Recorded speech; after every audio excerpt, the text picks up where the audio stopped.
Bonjour et bienvenue à l'Assemblée du Plein Évangile. C'est un plaisir de vous accueillir avec nous ce matin, encore à notre diffusion en direct, mais comme vous le voyez, nous enregistrons à partir de la DPE, tout en respectant les mesures de distanciation, les mesures de sécurité.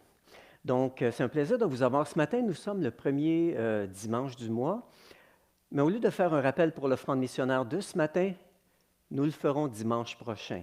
Nous vous encourageons à continuer de soutenir l'émission, mais dimanche prochain, nous avons des invités spéciaux, Yves et Françoise Michaud, qui vont nous partager ce qui se passe en Thaïlande et qui se préparent à l'automne à retourner là pour continuer l'œuvre en Thaïlande. Mais avant ça, on va prendre un petit moment dans la présence de Dieu. On va juste prendre un moment pour célébrer Dieu, le remercier. Alors, à la maison, préparez-vous, laissez de côté vos tâches, faites comme Marie, asseyez-vous au pied de Jésus et prenez un moment pour le louer et l'adorer. Alors, je vais laisser la place à Isabelle qui nous conduit en louange. Préparons nos cœurs dans ce sens.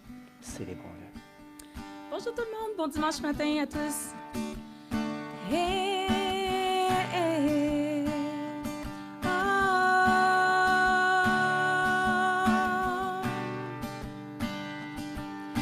Je louerai l'Éternel de tout mon cœur. Je raconterai toutes tes merveilles, je chanterai ton nom. Je louerai l'Éternel de tout mon cœur. Je ferai de toi le sujet de ma joie. Alléluia.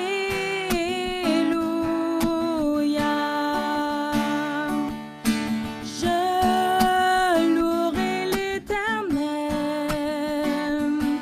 de tout mon cœur. Je raconterai toutes tes merveilles, je chanterai ton nom. Je louerai l'Éternel de tout mon cœur. Je ferai de toi le sujet de ma joie. Alléluia.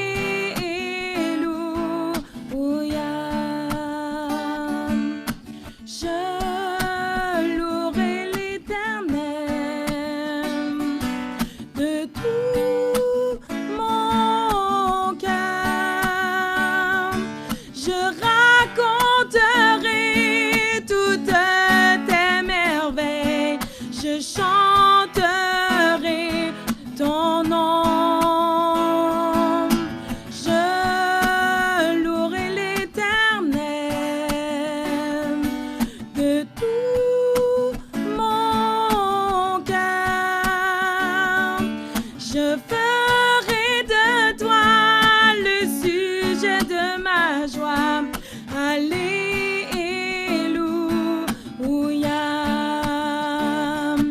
Je raconterai toutes tes merveilles, je raconterai toutes tes merveilles, je chanterai ton nom.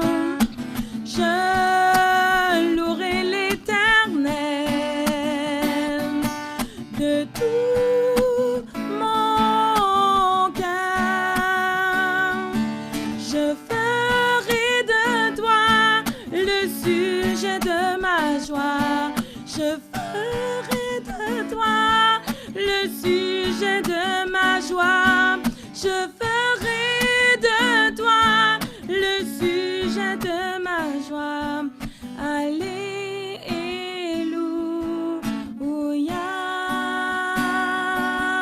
Alléluia.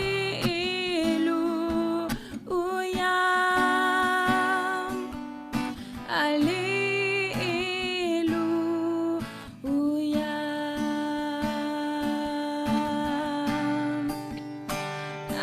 Alléluia.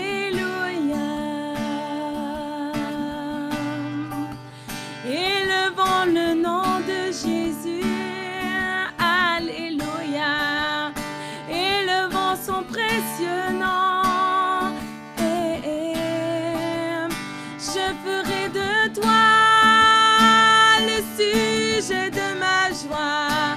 Je ferai de toi le sujet de ma joie. Jésus, oh, oh, oh, Jésus.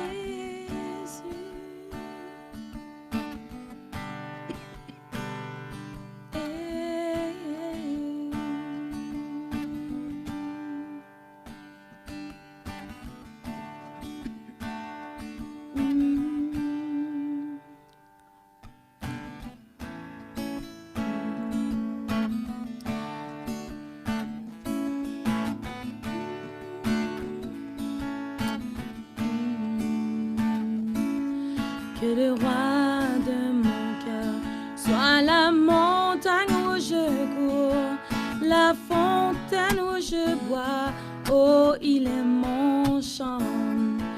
Que le roi de mon cœur soit l'ombre où je trouve refuge, la rançon pour ma vie, oh, il est mon chant. Tu es bon, bon. Oh, tu es bon, bon. Oh, oh, tu es bon, bon. Tu es bon. Oh, tu es bon, bon. Oh, que le roi de mon cœur soit le souffle dans mes voiles, l'encre dans ses vagues, oh, il est mon chant. Que le roi de mon cœur soit le feu dans mes veines et l'écho de ma voix, oh, il est mon chant. Tu es bon, bon, oh, tu es bon, tu es bon, oh, tu es bon, bon, bon, bon, tu es bon, oh, tu es bon, tu es bon, oh, tu n'abandonneras, ne m'abandonneras jamais. Tu n'abandonneras, ne m'abandonneras jamais. Tu n'abandonneras, ne m'abandonneras jamais. Oh non, tu n'abandonneras, ne m'abandonneras jamais. Oh, tu n'abandonneras, m'abandonneras jamais. Oh, tu n'abandonneras, ne m'abandonneras jamais. Oh, tu es bon, bon. Oh, tu es bon, bon. Oh, oh, tu es bon, bon, bon, bon. Tu es bon. Oh, tu es bon, bon. Oh, tu es bon. Tu es bon, oh Éternel, tu es bon. Tes bontés sont infinies. Tu es bon, bon, bon, bon. Tu es bon. Oh, oh, tu es bon, Jésus. Tu es bon, bon.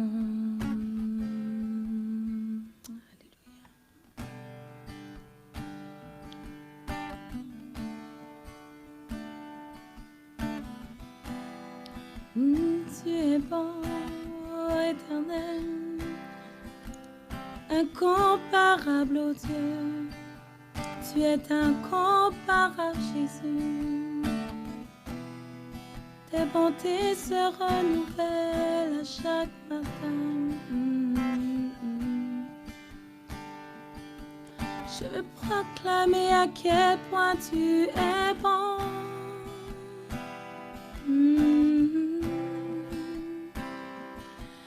Ton amour m'amène à la repentance. Ta bonté m'attire près de toi. Ta grâce me pousse à te ressembler. Ta faveur est mon délice.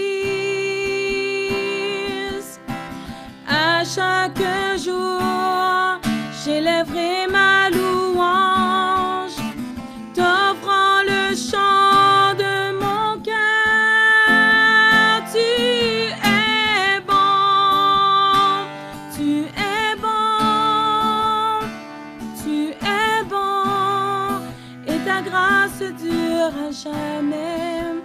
Tu es bon, tu es bon, tu es bon, et ta grâce dure à jamais. Ton amour m'amène à la repentance. Ta bonté m'attire près de toi.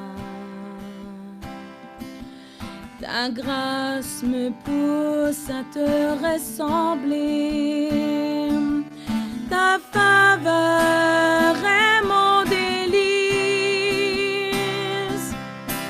À chaque jour, j'élèverai ma louange, t'offrant le chant de mon cœur.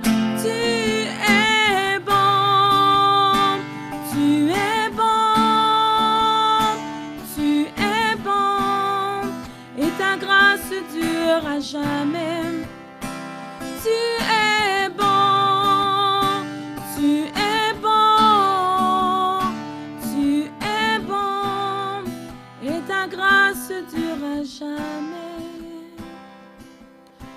Ton amour dure à jamais, ta bonté dure à jamais, ta grâce dure à jamais, à jamais. Ton amour dure à jamais, ta bonté dure à jamais, ta grâce dure à jamais, à jamais. Ton amour dure à jamais, ta bonté dure à jamais, ta grâce dure à jamais, à jamais. Tu es bon, tu es bon, tu es bon, et ta grâce dure à jamais. Tu es bon, tu es bon, oh, tu es bon, et ta grâce dure à jamais. Oh, tu es bon, oh, tu es bon, tu es bon, papa. Jésus, tu es merveilleux, glorieux, tu es tellement bon, comme tu mets sur mes lèvres, comme tu mets sur mes lèvres.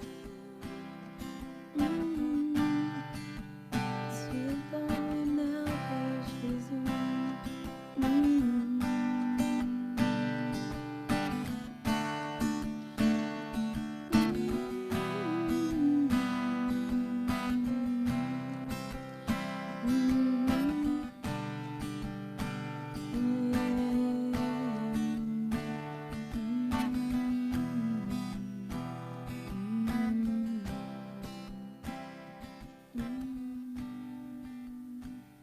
Merci beaucoup, Isabelle. Oui, Dieu est bon.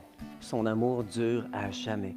C'est un fait, c'est vraiment ça. Et merci, Seigneur, pour ton amour, pour ce que tu es. Ce matin, je vais toucher un sujet qui est vraiment particulier.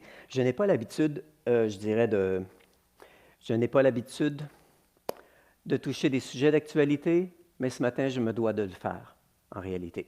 Et le titre que j'ai donné à mon message, comme vous le voyez, « Racisme et royaume de Dieu ». Et étant donné que ce soit le racisme, la discrimination de toutes sortes, ça ne représente pas le royaume de Dieu, et je me suis dit, j'ai besoin d'en parler ce matin, j'ai quelque chose à dire. Donc ce matin, c'est vraiment le sujet de mon message. En particulier, ce qui est arrivé récemment, ce qui est arrivé à George Floyd, c'était terrible, c'était mal, effectivement, et on est vraiment désolé de penser que George Floyd, un frère en Christ, c'est un croyant qui a été un modèle dans sa ville natale pour d'autres jeunes hommes, a vu sa vie prise tragiquement, inutilement. Et les manifestations sont importantes et les manifestations pacifiques font partie des droits constitutionnels. Et c'est pour ça qu'on a vu plusieurs manifestations. Mais j'aimerais juste vous rappeler quelque chose. On va parler ce matin de racisme, on va parler du royaume de Dieu, mais j'aimerais juste vous rappeler quelque chose qui est arrivé il y a 116 ans et qui a marqué l'histoire du christianisme. Il y a 116 ans, l'Église a été visitée par une nouvelle Pentecôte.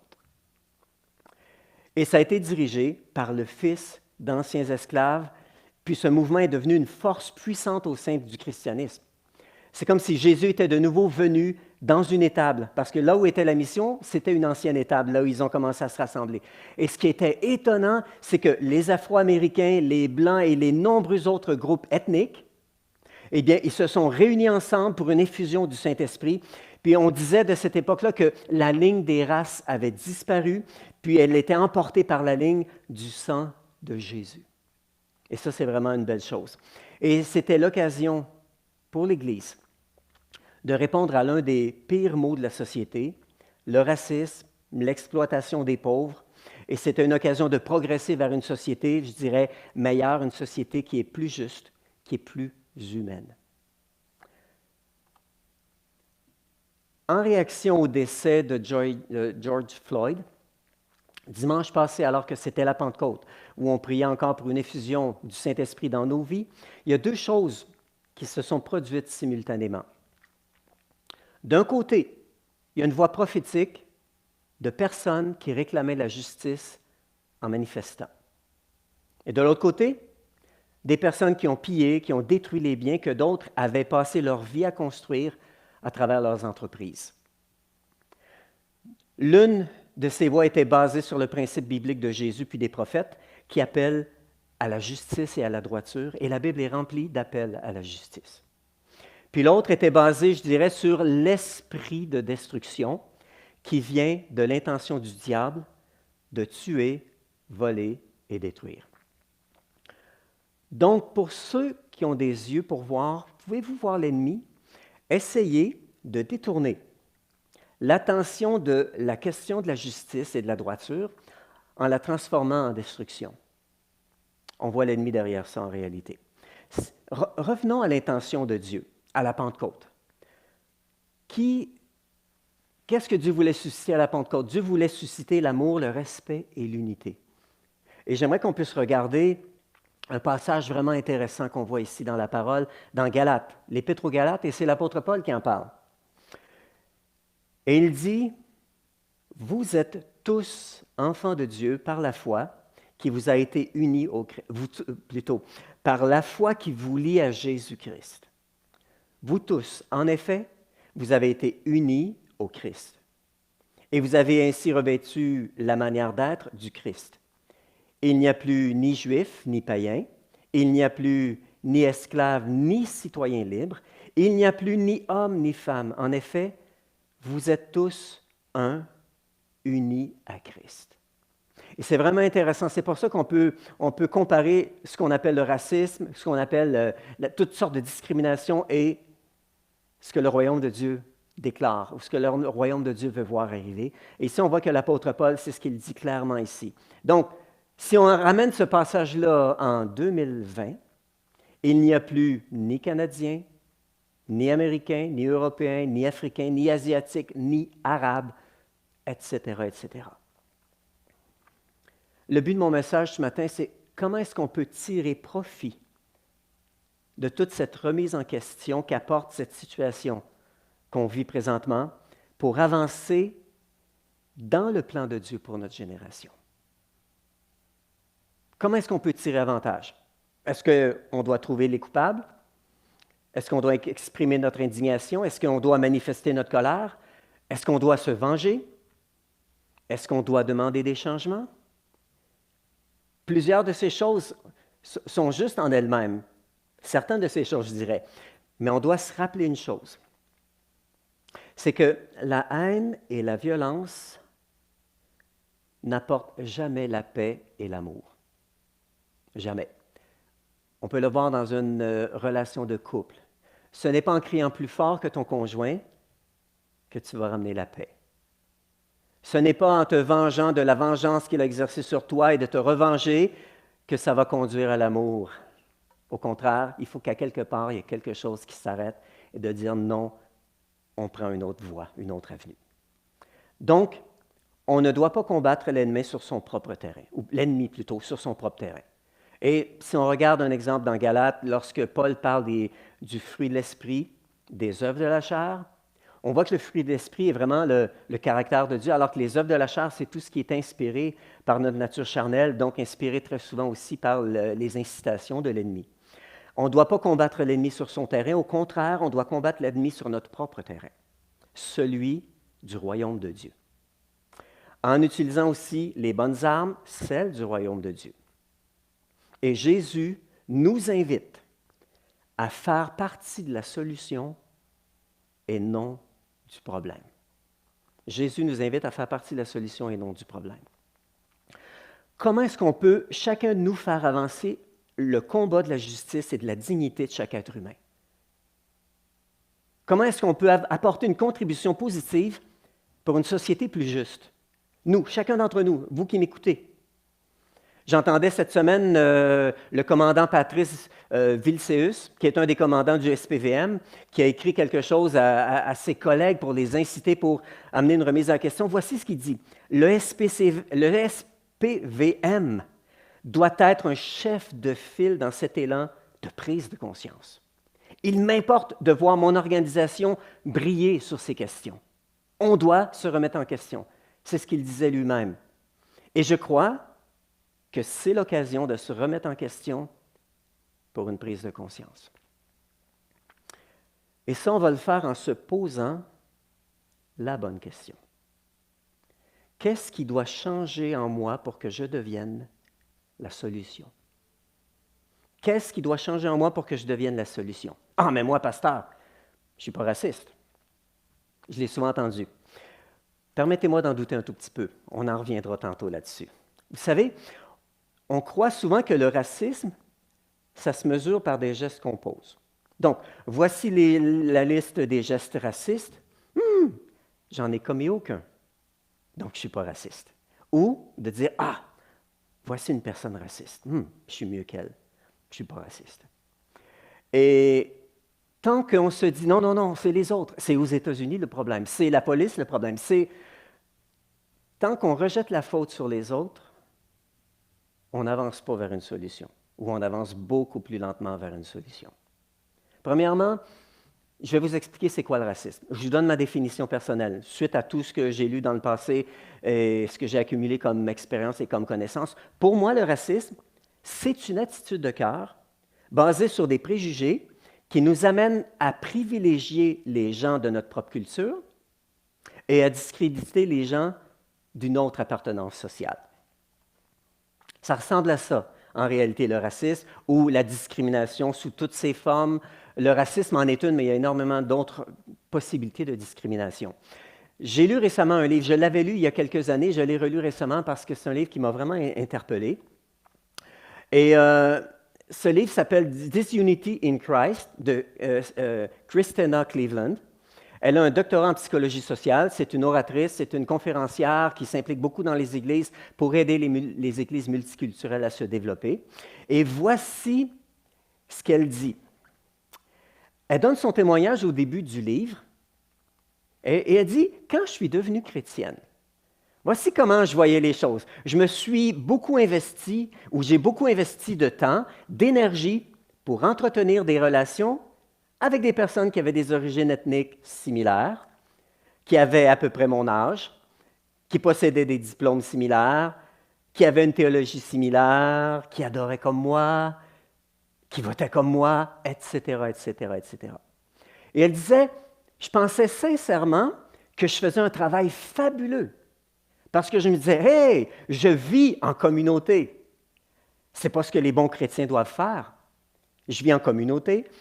Et elle n'avait pas pris conscience des biais et des préjugés qu'elle pouvait avoir envers les gens qui n'étaient pas comme elle. Et voici, elle continue en disant, selon moi, elle est arrivée à cette conclusion. Selon moi, il y avait deux types de chrétiens, les mauvais puis les bons chrétiens.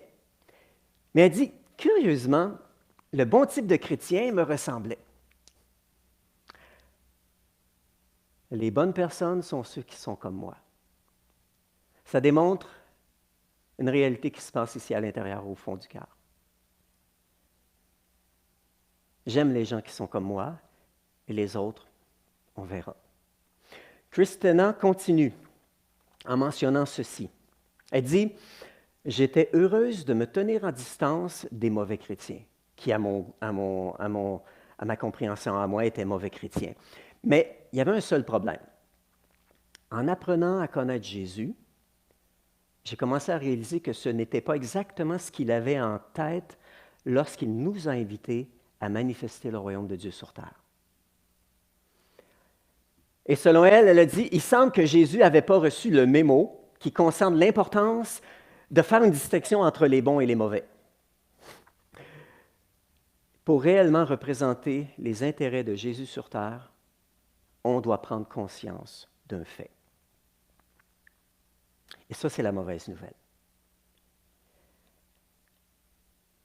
La mauvaise nouvelle que j'ai à vous annoncer, on a tous en nous-mêmes une très grande disposition au racisme ou à la discrimination.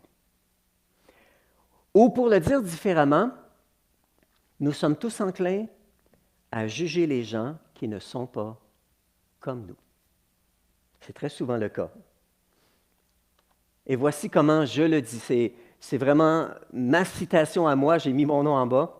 Le racisme, il est partout, puis il se nourrit de l'ignorance. Ou, si vous trouvez le mot trop fort de raciste pour vous, vous dites « Non, moi, je ne suis pas raciste. » OK. La discrimination, elle est partout. Ou le préjugé, il est partout. Parce qu'un préjugé, c'est que je juge d'avance sans avoir les faits. Je juge dans l'ignorance. Je juge en étant ignorant de la réalité d'une situation quelconque. Et vous savez quoi? On est tous enclins à ça. On est tous prédisposés à cela parce que notre culture nous influence tous. Et c'est ce qui nous amène à privilégier les gens de notre propre culture puis à discréditer les gens d'une autre appartenance sociale. Je l'ai vu partout, partout. Au Canada, en Afrique, dans tous les autres pays que j'ai visités, même dans les villages les plus reculés, j'ai vu de la discrimination de toutes sortes. Et on s'organise en quartiers, les uns se réunissent d'un côté, les autres d'un autre, et on a tous notre idée les uns des autres. Et on est tous enclins à ça. Et je crois qu'on doit saisir cette occasion. Alors qu'il y a énormément de frustration, il y a énormément de remises en question face à la violence policière ces temps-ci, en particulier aux États-Unis, mais face au racisme, à la violence, à la discrimination.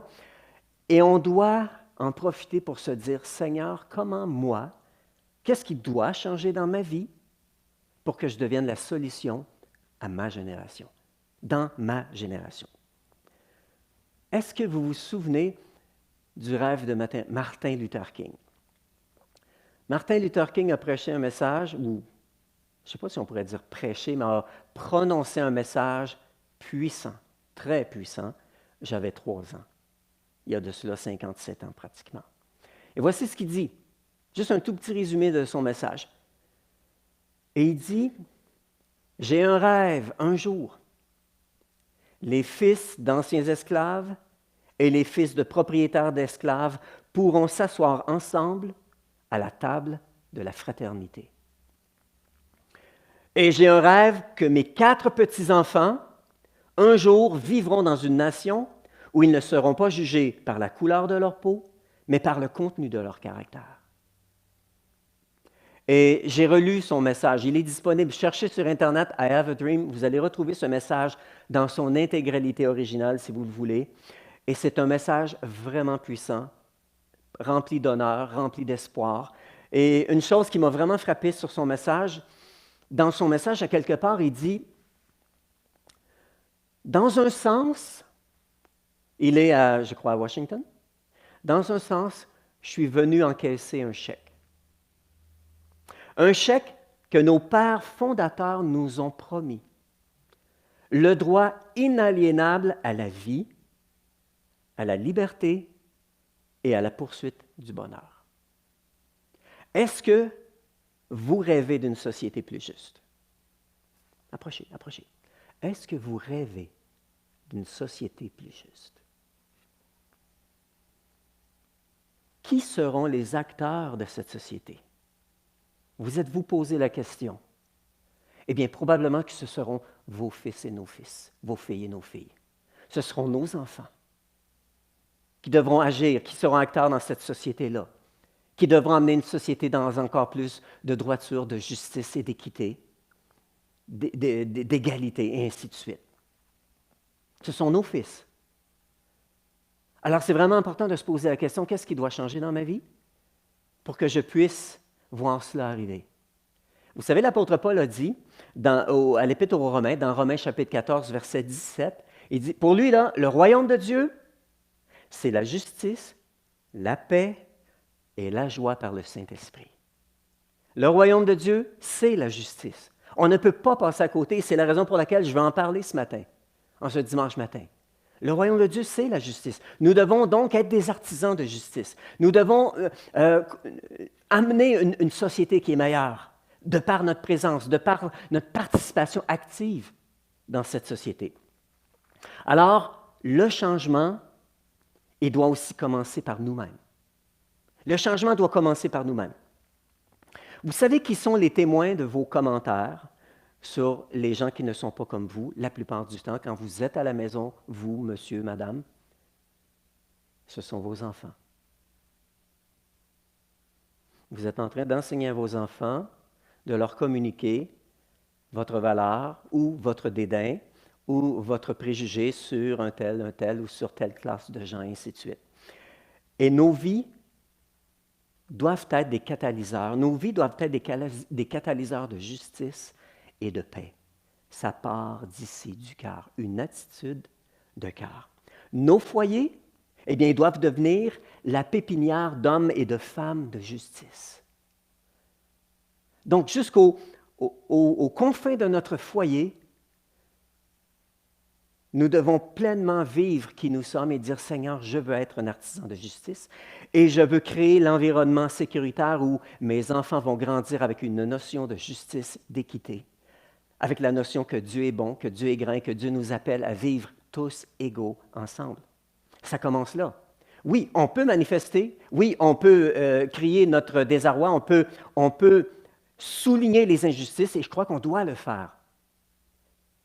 Mais on ne doit pas s'arrêter en disant « c'est la faute des autres ». Ça, c'est juste la moitié de la solution. Nous faisons partie de la solution, chacun d'entre nous. Vous savez, le port du masque, comme le docteur Arruda disait, le port du masque, il protège qui? Ce n'est pas pour se protéger, c'est pour protéger les autres, n'est-ce pas? De là, l'idée que le plus grand nombre de gens doivent porter le masque, et de cette manière-là, je vais être aussi protégé. Et c'est un peu la même chose. On veut enrayer l'injustice, on veut enrayer le racisme et toutes sortes d'injustices. Ça commence par nous. On veut développer quelque chose, on veut on veut développer des jeunes hommes, des jeunes femmes qui vont marcher droitement, qui vont marcher humblement avec leur Dieu et qui vont apporter leur contribution pour une société meilleure, une société plus juste. Et ce n'est pas terminé. Lorsque je vous ai dit tout à l'heure, je relisais le message de Martin Luther King, et honnêtement, je disais, je pourrais prêcher ce message-là ce matin, vous direz, « Wow, quel bon message! » Parce qu'il est encore actuel. Oui, on a fait des progrès, mais il y a encore énormément de progrès à faire. Et c'est ce à quoi on est appelé, d'être des artisans de justice en attendant le ciel. Et au ciel, on sait que la justice va être là-bas. Mais ici, en attendant, on doit, comme Dieu nous a demandé, comme Jésus nous a incité, que ta volonté s'accomplisse ici, comme elle s'accomplit dans ta présence au ciel. Accomplis ta volonté au milieu de nous.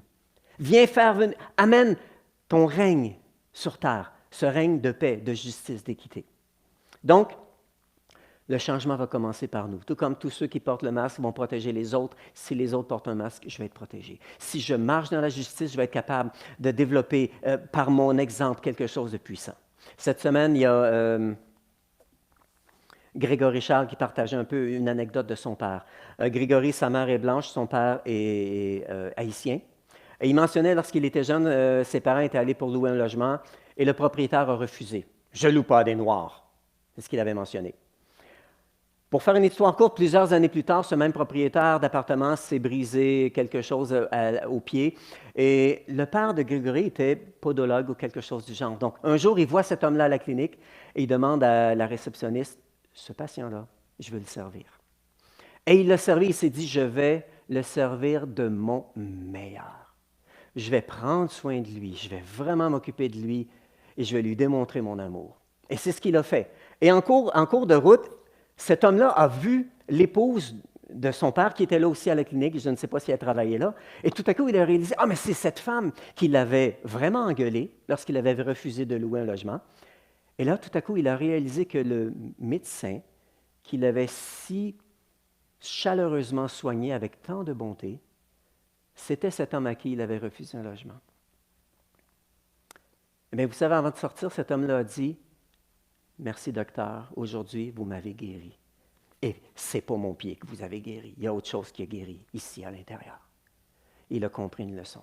Et à quelque part, cet homme a mis en place les principes du royaume de Dieu. OK, par où commencer? Par où commencer? On avance, le temps passe. Premièrement, Jésus doit être notre modèle. C'est vraiment important. Ici, ça nous mentionne, j'aime cette petite histoire dans Luc chapitre 15, versets 1 et 2. Les collecteurs d'impôts et les pécheurs s'approchaient tous de Jésus pour l'écouter. Les pharisiens et les spécialistes des Écritures critiquaient Jésus en disant « Cet homme fait bon accueil aux pécheurs et mange avec eux. » J'aime ici de voir deux réactions opposées. Tout le monde est attiré par Jésus. Et en général, c'est les mauvaises personnes, selon le dire des chefs religieux. Et tous ceux qui se considèrent justes, nous sommes de bons chrétiens, tu ne devrais pas te tenir avec eux, eux le rejettent. Ils l'ont blackmailé, ils lui ont donné un surnom, l'ami des pécheurs. En lisant les évangiles, j'ai remarqué que Jésus, il avait l'habitude de connecter avec tout le monde. Les théologiens, les conservateurs, les libéraux, les prostituées, les divorcés, les enfants, les politiciens, les gens qui font la fête, les militaires, les femmes, les lépreux, les minorités ethniques, les célébrités, etc., etc. Jésus était vraiment sérieux au sujet de la connexion, malgré la différence des gens qu'il rencontrait. Donc, Jésus, au lieu d'utiliser son pouvoir pour se distancer, si je peux le dire de cette manière-là, se distancer de nous en particulier, ce qu'il a fait, il a utilisé pour s'approcher de nous. Il est venu vers nous. Et nous représentons bien Jésus lorsque nous nous rapprochons des autres, quelles que soient les différences. Et c'est comme ça qu'on va montrer le cœur de Jésus aux non-croyants. Et pour y être capable, on va devoir revêtir une nouvelle identité. Il y a une histoire de Jésus que je trouve intéressante, c'est lorsque Jésus a lavé les pieds des disciples. Il voulait leur expliquer une leçon. Mais avez-vous remarqué, vous savez, cette notion de réciprocité? Jésus avait les pieds aussi sales que ses disciples. Et la réciprocité aurait été, OK, maintenant, lavez-moi les pieds. Mais ce que Jésus a dit lorsqu'il a eu fini, il dit, allez, faites la même chose avec les autres.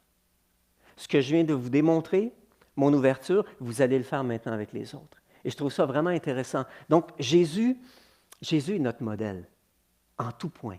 Relisez les évangiles, relisez les évangiles. Ces merveilleuses histoires de Jésus, de quelle manière il a connecté avec tout le monde et il nous appelle à ça. Nous ne connectons pas avec les gens parce qu'ils le méritent. Nous connectons avec les gens à cause de qui nous sommes. Nous sommes fils et filles du Très-Haut. Le Saint-Esprit vit en nous. Et le Saint-Esprit veut sortir et communiquer cet amour de Dieu autour de nous. Et comme Jésus a dit, à ceux-ci tous connaîtront que vous êtes mes disciples, si vous avez de l'amour les uns pour les autres. Votre marque de commerce, votre carte d'identité va être l'amour. L'amour de l'étranger, l'amour de celui qui ne pense pas comme moi, l'amour de celui qui est différent de moi, l'amour de celui qui a un accent alors que moi, je n'ai pas d'accent, l'amour de tous ces gens-là que je ne comprends pas, que je ne connais pas personnellement, C'est ce qui fait notre carte d'identité. Un autre point qui est vraiment important, c'est qu'on doit revêtir notre citoyenneté céleste. Et il y a un merveilleux passage dans Éphésiens au chapitre 2, verset 19. L'apôtre Paul dit aux Éphésiens, « Vous n'êtes plus donc étrangers, des immigrés, mais vous êtes maintenant citoyens à part entière avec ceux qui appartiennent à Dieu. Concitoyens des saints, comme ça nous dit dans d'autres versions. Vous appartenez à la famille de Dieu, à sa maison. » Et c'est vraiment intéressant. Un peu plus loin, donc, dans la même suite d'idées, dans Éphésiens 4, au premier verset, « Je vous le demande donc avec insistance. Vous que Dieu a appelés, conduisez-vous d'une manière digne de cet appel. » Et nous a appelés à être ses enfants. Notre citoyenneté céleste doit avoir prééminence sur toutes les autres. Et pour embrasser cette identité dans notre nouvelle famille commune, eh bien, on doit s'engager dans un processus qui est difficile. Le processus de réduire l'emprise de l'identité culturelle qu'on a idolâtrée depuis notre enfance. Moi, je suis québécois. Moi, je suis de telle nationalité. Moi, je suis de tel village. Je suis de telle ethnie, etc. Cette identité qu'on a idolâtrée à un point tel qui, en réalité, cette identité en général crée des divisions. On a besoin de prendre conscience qu'elle doit être soumise à une autre identité, celle de fils et de filles de Dieu, de la famille de Dieu, citoyens des saints. Nous ne sommes que de passage sur cette terre que la parole de Dieu nous dit. Donc, c'est exactement ce que Dieu a demandé à l'apôtre Pierre. Lorsqu'on parle de préjugés, il y en avait dans la parole de Dieu. Il y avait des situations qu'ils ont dû gérer dans la parole de Dieu. Il y a des gens qui, un exemple, on voit dans la conférence à Jérusalem, il y avait un problème. Les gens qui avaient comme identité culturelle le judaïsme, la loi, la circoncision, se disaient, c'est impossible, on ne peut pas suivre Jésus sans se faire circoncire, sans suivre la loi de Moïse. Et il y a eu tout un débat qui a finalement été réglé dans Acte 15. Mais je ne vais pas attirer votre attention là-dessus, surtout dans Acte 9, 10, 11. Pierre avait ces mêmes préjugés. Il est juif. Il a suivi la loi de Moïse, il en a entendu parler, il l'a mémorisé depuis son enfance. Et là, Dieu lui, dans un songe, Dieu lui dit clairement, Pierre, tu n'as pas à déclarer impur ce que moi, j'ai déclaré pur. À 3 reprises, il a cette vision-là d'une nappe qui descend. Et lorsqu'il réfléchit, il y a des gens qui cognent à sa porte, des étrangers, des non-juifs qui disent, « Le Seigneur nous a envoyés pour que tu viennes nous parler. On est venu te chercher pour que tu viennes. On vient de la part de Corneille, qui était un Italien, un centenier. » Et on voit que Pierre a dû passer par-dessus toute cette réticence, ces préjugés qu'il avait.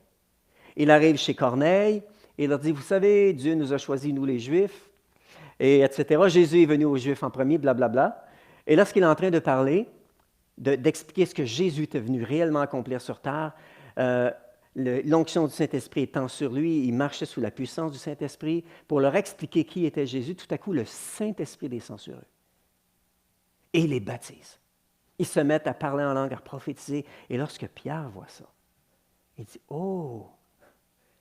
Wow! » Il doit changer complètement sa perception des choses. Préjugés. OK, donc on doit revêtir notre citoyenneté céleste. Elle doit primer sur notre culture dans laquelle on a grandi jusqu'à maintenant. Parce que cette culture-là va toujours nous influencer. Et on a besoin d'être influencé au-delà de notre culture par cette culture du ciel, notre citoyenneté céleste. On continue. On doit aussi réaliser, en terminant, que Dieu est aussi multiculturel. Dans 1 Corinthiens, chapitre 12, versets 12 et 13, la majorité des passages que je vous ai lus ce matin, c'est dans la nouvelle version français courant. 1 Corinthiens 12. « Eh bien, le Christ, semblable à un corps qui se compose de plusieurs parties, toutes ces parties, bien que nombreuses, forment un seul corps.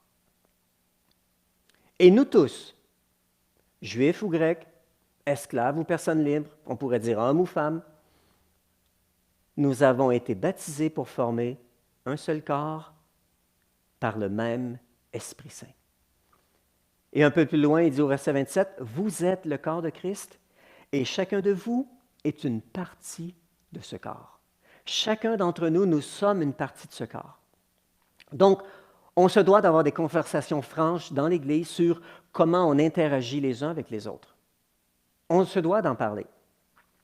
Nos relations avec les autres doivent nous fortifier puis améliorer notre compréhension de Dieu, puis surtout améliorer notre compréhension plutôt du rôle qu'on doit jouer dans son royaume.